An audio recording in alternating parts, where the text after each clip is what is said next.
Nah, sekilas ya konklusi dari why are all human beings have different karma. Ya, nah mengapa sih manusia makhluk hidup ya? Sini agak luas ya. Nah, cuma saya tadi skopin cuma ambil skop manusianya aja.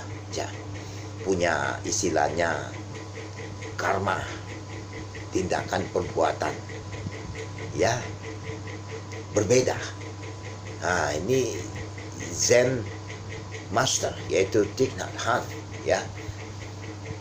Sebelum dimulai dia tanya, apa saudara yakin?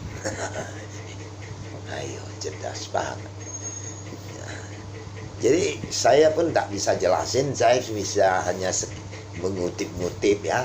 Nah, bahkan untuk memperdalam penjelasannya itu saya pinjam yang istilah dari Bhikkhu Utamo Mahathera tentang hukum karma. Nah, cuma yang umum di sini sepintas ya jelas semua itu berbeda, tak lepas dari sebab. Ya, sebab menimbulkan akibat.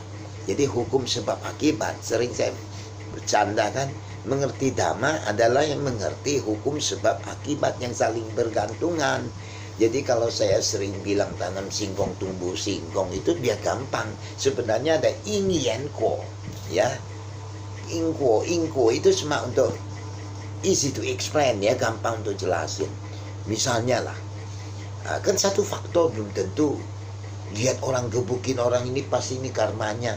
Itu dulu pasti dia tukang gebukin orang hari ini. Nah, itu penerjemahan karma yang fatal. 0,0 ya. Oke.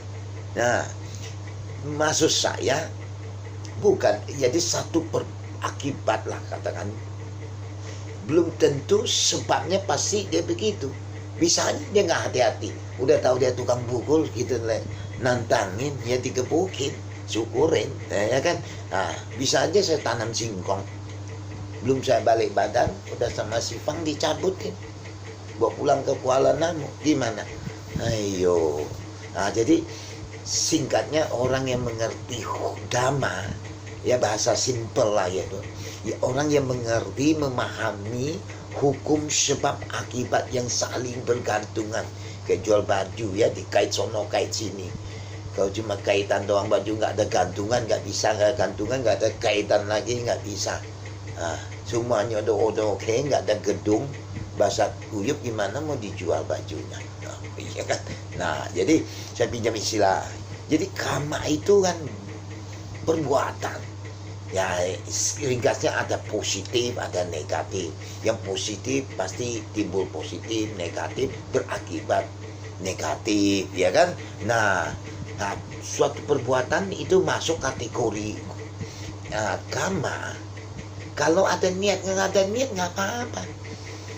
Misalnya lah contohnya, orang tua saking kelewat melekat kayak lem besi terhadap anak TK-nya yang nggak mau belajar sastra William Shakespeare, digebukin pakai rotan sampai bata. Itu bukan kebencian, itu kelewat cinta. Ayo ya, itu masalahnya ya. Nah, jadi hukum karma itu kan sebuah dan akibat. Nah, dan itu banyak. Nanti bisa Anda comparekan penjelasan dari Thich Nhat Hanh. Itu ada karena dalam waktu, ada yang cepat, sudah umum ada 4 kelompok ya. Aspek waktu, baru aspek waktu ada karma yang langsung berbuah nih, ngebuk, dia nenek lewat, dia meleng langsung jatuh banting masuk got. Ada yang cepat, ada yang berbuahnya lama. Nggak usah lama, tunggu gajian aja mesti sebulan kadang-kadang. Nggak telat juga ditelatin. Ada yang karma yang berbuah pada kehidupan, sekarang enggak. Makanya orang kalau nggak paham dhamma, ngapain gue buat baik? Udah setengah mati buktinya sudah. Dia nggak tahu dulunya dia buruknya itu lewat banyak bertonton. Dulunya tukang jagal babi, hari ini function itu pun baru 1 ekor ikan. Bagaimana? Nah, jadi nggak ke cover gitu, ya. Belum lagi karma yang tidak sempat berbuah, ya kan? Nah, jadi kesempatan berbuahnya tidak terjadi, ya. Nah, kalau dia udah istilahnya udah masuk nirwana atau sukawati lah katakannya, ya kan? Nah, ada lagi karma yang menurut fungsinya, ya.